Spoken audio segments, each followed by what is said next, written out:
अथ श्री शिवगौरी स्तोत्र। श्रीनिपाशपुष्पसरपुण्ड्रचापकै करपङ्कजैकलितभक्तवाञ्छितां तरुणारुणारुणतनुं त्रिलोचनां ललितां भजे ललितचन्द्रचूलिकाम्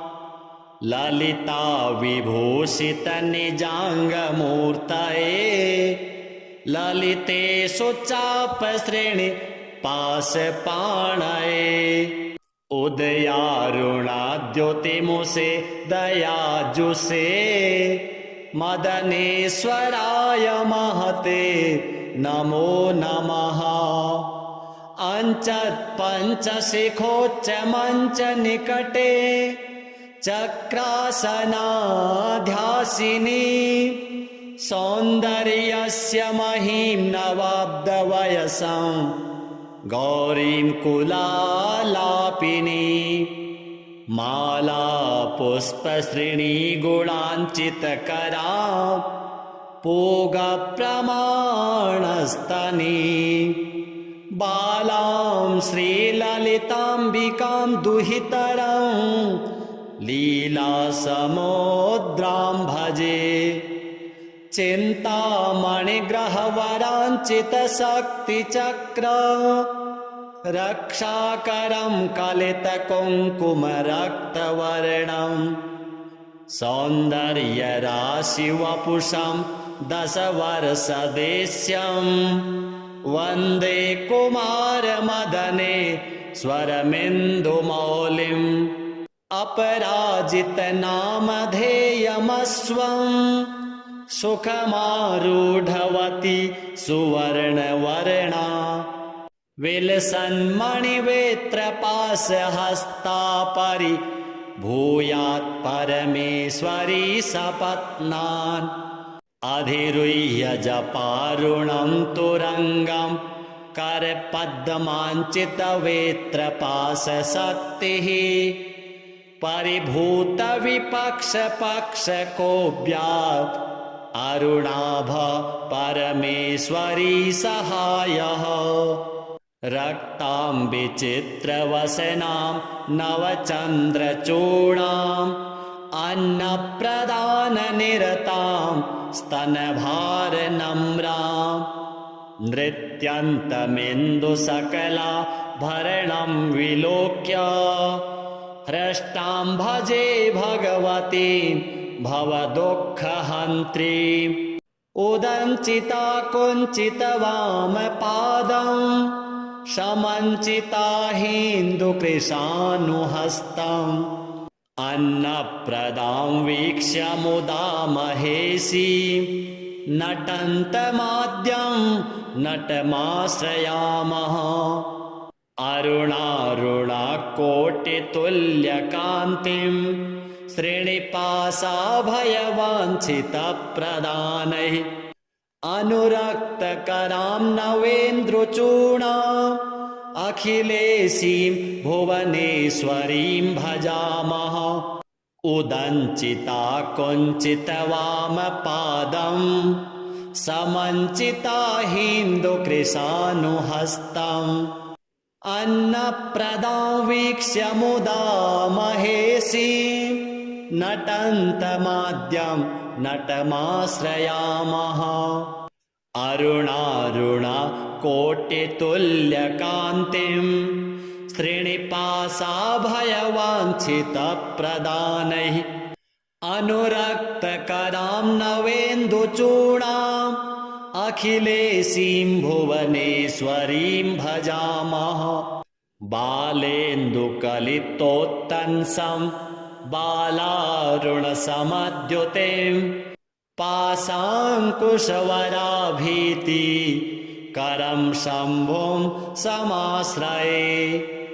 कुलाचलकुतूहलं कुसुमचापसञ्जीवनं कुचे कलितवल्कलं गुरुकृपारसं लोचने जपासहृदयं रुचौ जपवटाभिरामं करे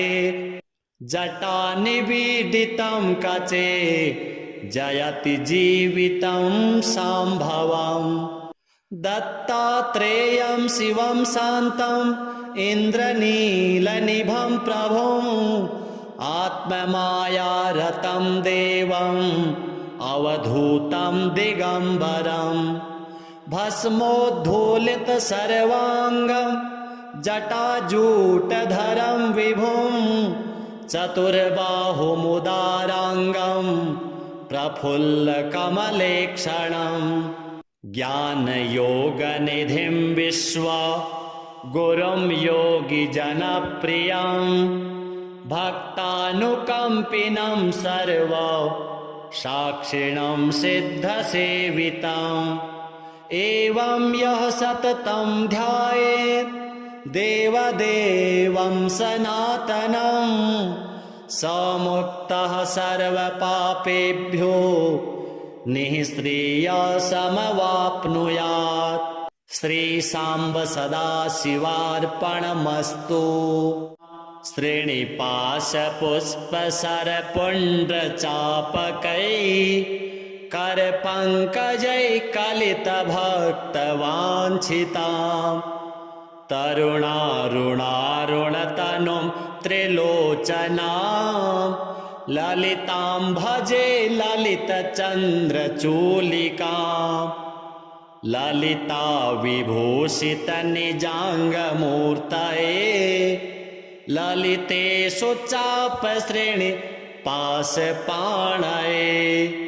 उदयारुणाद्योतिमुषे दयाजुषे मदनेश्वराय महते नमो नमः। अंचत्पञ्चशिखोच्चमञ्चनिकटे चक्रासनाध्यासिनी सौन्दर्यस्य महीं नवाब्दवयसं गौरीं कुलालापिनी माला पुष्पश्रेणीगुणाञ्चितकरा पूगप्रमाणस्तनी बालां श्रीललिताम्बिकां दुहितरं लीलासमुद्रां भजे चिन्तामणिग्रहवराञ्चितशक्तिचक्र रक्षाकरं कलितकुङ्कुमरक्तवर्णं सौन्दर्यराशिवपुषं दशवर्षदेश्यं वन्दे कुमारमदने स्वरमिन्दुमौलिम् अपराजितनामधेयमस्वं सुखमारूढवती सुवर्णवर्णा विलसन्मणिवेत्रपाशहस्ता परिभूयात् परमेश्वरी सपत्नान् अधिरुह्य जपारुणं तुरङ्गं करपद्माञ्चितवेत्रपाशशक्तिः परिभूतविपक्षपक्षकोऽव्यात् अरुणाभ परमेश्वरी सहायः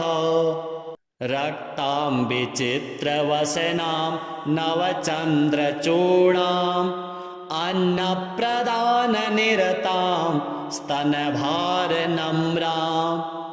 नृत्यन्तमिन्दुसकलाभरणं विलोक्य हृष्टां भजे भगवतीं भवदुःखहन्त्रीम् उदञ्चिता कुञ्चितवामपादं समञ्चिता हिन्दुकृशानुहस्तम् अन्नप्रदां वीक्ष्य मुदा महेशीं नटन्तमाद्यं नटमाश्रयामः अरुणारुणाकोटितुल्यकान्तिं श्रीनिपाशाभयवाञ्छितप्रदानैः अनुरक्तकरां नवेन्द्रचूडाम् अखिलेशीं भुवनेश्वरीं भजामः उदञ्चिता कुञ्चितवामपादं समञ्चिता हिन्दुकृशानुहस्तम् अन्नप्रदां वीक्ष्य मुदा महेशी नटन्तमाद्यं नटमाश्रयामः अरुणारुणा कोटितुल्यकान्तिं श्रीनिपाशाभयवाञ्छितप्रदानैः अनुरक्तकरां नवेन्दुचूडाम् अखिलेशीं भुवनेश्वरीं भजामः बालेन्दुकलितोत्तंसं बालारुणसमद्युतिं पाशाङ्कुशवराभीति करं शम्भुं समाश्रये कुलाचलकुतूहलं कुसुमचापसञ्जीवनं कुचे कलितवल्कलं गुरुकृपारसं लोचने जपासहृदयं रुचौ जपवटाभिरामं करे जटानिबीडितं कचे जयति जीवितं शाम्भवम् दत्तात्रेयं शिवं शान्तं इन्द्रनीलनिभं प्रभुं आत्ममायारतं देवम् अवधूतं दिगम्बरं भस्मोद्धूलितसर्वाङ्गं जटाजूटधरं विभुं चतुर्बाहुमुदाराङ्गं प्रफुल्लकमलेक्षणं ज्ञानयोगनिधिं विश्वा गुरुं योगिजनप्रियं भक्तानुकम्पिनं सर्व साक्षिणं सिद्धसेवितम् एवं यः सततं ध्यायेत् देवदेवं सनातनं स मुक्तः सर्वपापेभ्यो निःश्रेयसमवाप्नुयात्। श्रीशाम्ब सदाशिवार्पणमस्तु। श्रीनिपाशपुष्पसरपुण्ड्रचापकैः करपङ्कजैः कलितभक्तवाञ्छितां तरुणारुणारुणतनुं त्रिलोचनां ललितां भजे ललितचन्द्रचूलिकां ललिता विभूषितनिजाङ्गमूर्तये ललितेषु चापश्रेणि पाशपाणये उदयारुणाद्योतिमुषे दयाजुषे मदनेश्वराय महते नमो नमः। अंचत्पञ्चशिखोच्चमञ्चनिकटे चक्रासनाध्यासिनी सौन्दर्यस्य महीं नवाब्दवयसं गौरीं कुलालापिनी माला पुष्पश्रेणीगुणाञ्चितकरां पूगप्रमाणस्तनी बालां श्रीललिताम्बिकां दुहितरं लीलासमुद्रां भजे चिन्तामणिग्रहवराञ्चितशक्तिचक्र रक्षाकरं कलितकुङ्कुमरक्तवर्णं सौन्दर्यराशिवपुषं दशवर्षदेश्यं वन्दे कुमारमदने स्वरमिन्दुमौलिम् अपराजितनामधेयमस्वं सुखमारूढवती सुवर्णवर्णा विलसन्मणिवेत्रपाशहस्ता परिभूयात् परमेश्वरी सपत्नान् अधिरुह्य जपारुणं तुरङ्गं करपद्माञ्चितवेत्रपाशशक्तिः परिभूतविपक्षपक्षकोऽव्यात् अरुणाभ परमेश्वरी सहायः रक्तां विचित्रवसनां नवचन्द्रचूडाम् अन्नप्रदाननिरतां स्तनभारनम्राम् नृत्यन्तमिन्दुसकलाभरणं विलोक्य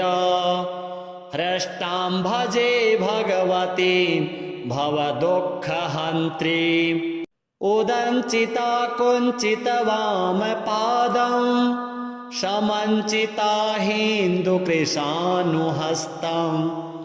अन्नप्रदां वीक्ष्य मुदा महेशीं नटन्तमाद्यं नटमाश्रयामः अरुणारुणाकोटितुल्यकान्तिं श्रीनिवासाभयवाञ्छितप्रदानैः अनुरक्तकरां नवेन्द्रचूडाम् अखिलेशीं भुवनेश्वरीं भजामः उदञ्चिता कुञ्चितवामपादं समञ्चिता हिन्दुकृशानुहस्तम् अन्नप्रदां वीक्ष्य मुदा महेशीं नटन्तमाद्यं नटमाश्रयामः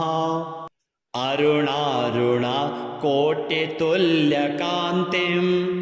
श्रीनिवासाभयवाञ्छितप्रदानैः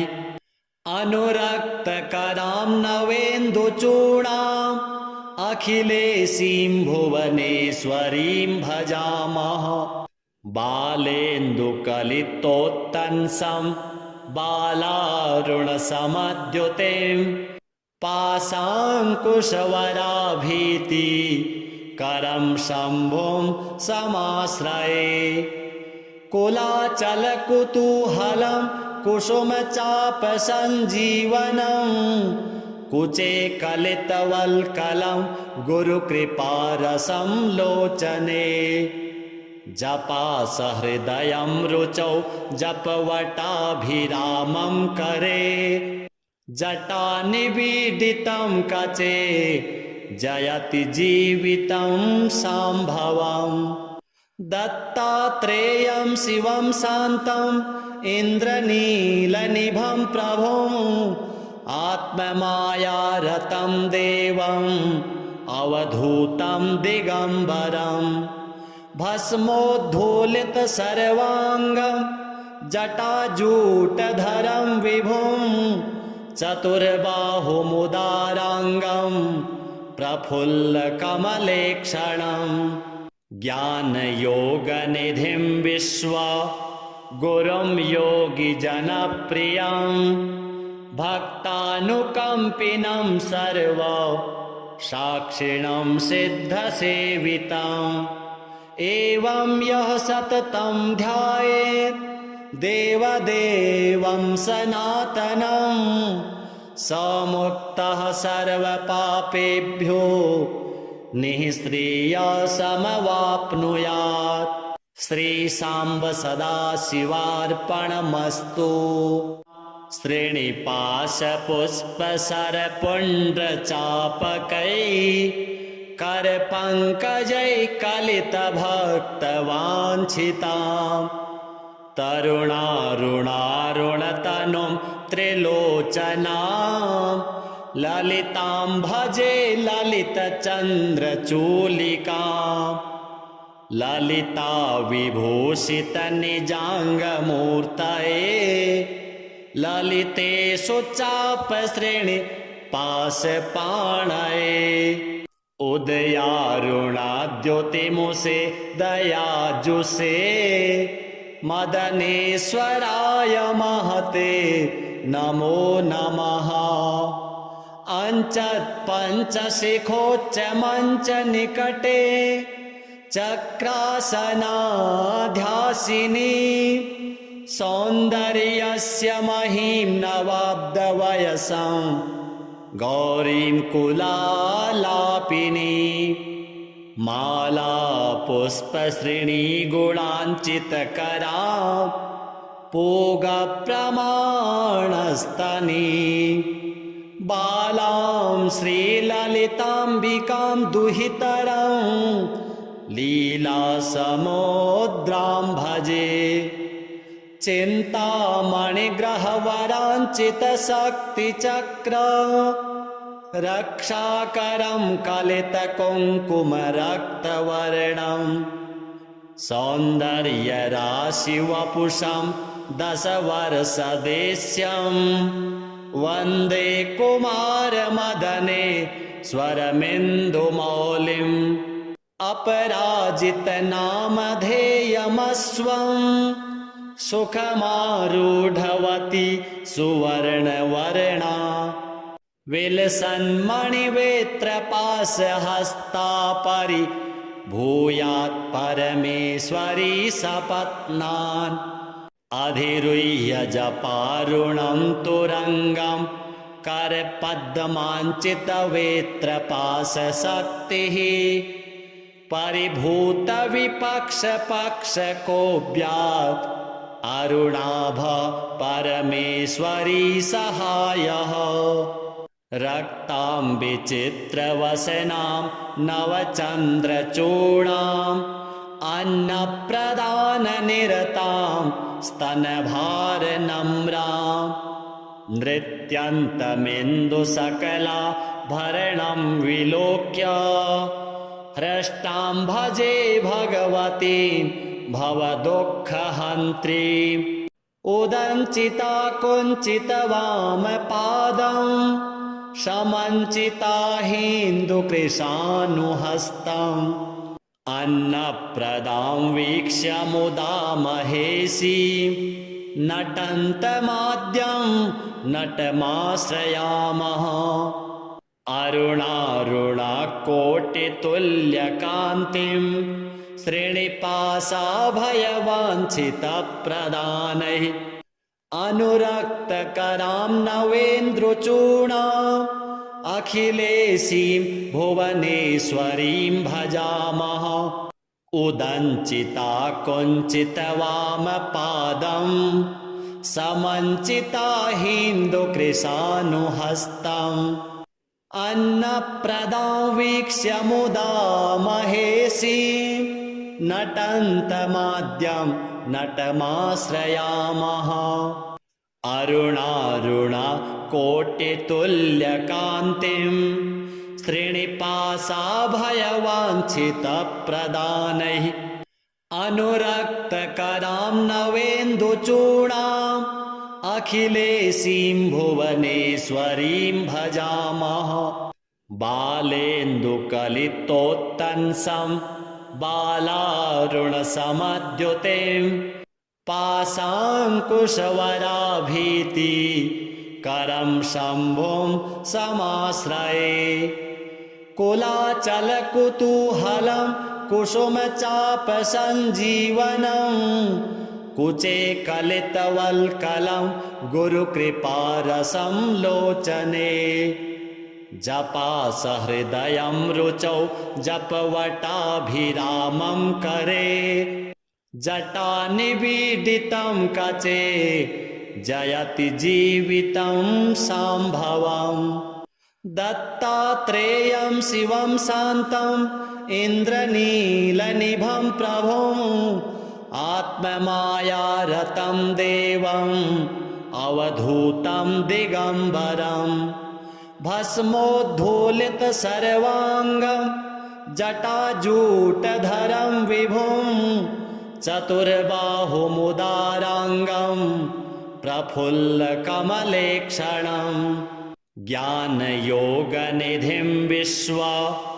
गुरुं योगिजनप्रियं भक्तानुकम्पिनं सर्व साक्षिणं सिद्धसेवितम् एवं यः सततं ध्यायेत् देवदेवं सनातनं स मुक्तः सर्वपापेभ्यो निःश्रेयसमवाप्नुयात्। श्रीशाम्ब सदाशिवार्पणमस्तु। श्रीनिपाशपुष्पसरपुण्ड्रचापकै करपङ्कजैकलितभक्तवाञ्छिताम् तरुणारुणारुणतनुं त्रिलोचनाम् ललितां भजे ललितचन्द्रचूलिकाम् ललिता विभूषितनिजाङ्गमूर्तये ललितेषु चापश्रेणि पाशपाणये उदयारुणाद्योतिमुषे दयाजुषे मदनेश्वराय महते नमो नमः अञ्चत्पञ्चशिखोच्च मञ्च निकटे चक्रासनाध्यासिनी सौन्दर्यस्य महीं नवाब्दवयसं गौरीं कुलालापिनी माला पुष्पश्रेणी गुणाञ्चितकरा पूगप्रमाणस्तनी बालां श्रीललिताम्बिकां दुहितरं लीलासमुद्रां भजे चिन्तामणिग्रहवराञ्चितशक्तिचक्र रक्षाकरं कलितकुङ्कुमरक्तवर्णं सौन्दर्यराशिवपुषं दशवर्षदेश्यं वन्दे कुमारमदने स्वरमिन्दुमौलिम् अपराजितनामधेयमस्वं सुखमारूढवती सुवर्णवर्णा विलसन्मणिवेत्रपाशहस्ता परिभूयात् परमेश्वरी सपत्नान् अधिरुह्य जपारुणं तुरङ्गं करपद्माञ्चितवेत्रपाशशक्तिः परिभूतविपक्षपक्षकोऽव्यात् अरुणाभ परमेश्वरी सहायः रक्तां विचित्रवसनां नवचन्द्रचूडाम् अन्नप्रदाननिरतां स्तनभारनम्रां नृत्यन्तमिन्दुसकलाभरणं विलोक्य हृष्टां भजे भगवतीं भवदुःखहन्त्रीम् उदञ्चिता कुञ्चितवामपादं समञ्चिता हिन्दुकृशानुहस्तम् अन्नप्रदां वीक्ष्य मुदा महेशीं नटन्तमाद्यं नटमाश्रयामः अरुणारुणाकोटितुल्यकान्तिं श्रीनिपाशाभयवाञ्छितप्रदानैः अनुरक्तकरां नवेन्द्रचूडाम् अखिलेशीं भुवनेश्वरीं भजामः उदञ्चिता कुञ्चितवामपादं समञ्चिता हिन्दुकृशानुहस्तम् अन्नप्रदां वीक्ष्य मुदा महेशीं नटन्तमाद्यं नटमाश्रयामः अरुणारुणाकोटितुल्यकान्तिं श्रीनिपाशाभयवाञ्छितप्रदानैः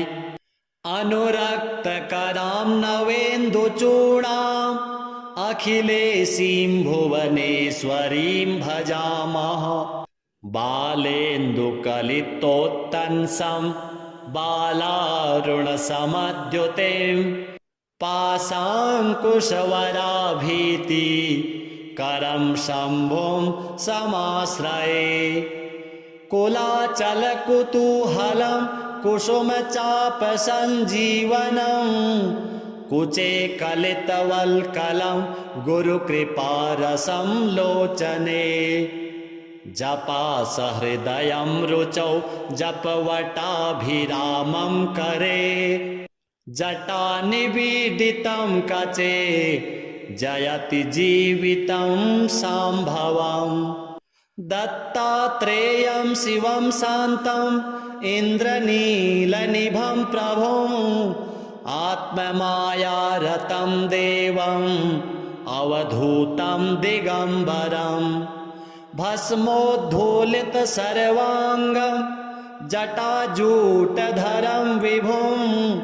चतुर्बाहुमुदाराङ्गं प्रफुल्लकमलेक्षणम् ज्ञानयोगनिधिं विश्वा गुरुं योगिजनप्रियं भक्तानुकम्पिनं सर्व साक्षिणं सिद्धसेवितम्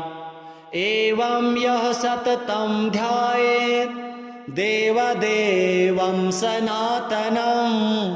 स मुक्तः सर्वपापेभ्यो निःश्रेयसमवाप्नुयात्। श्रीशाम्ब सदाशिवार्पणमस्तु।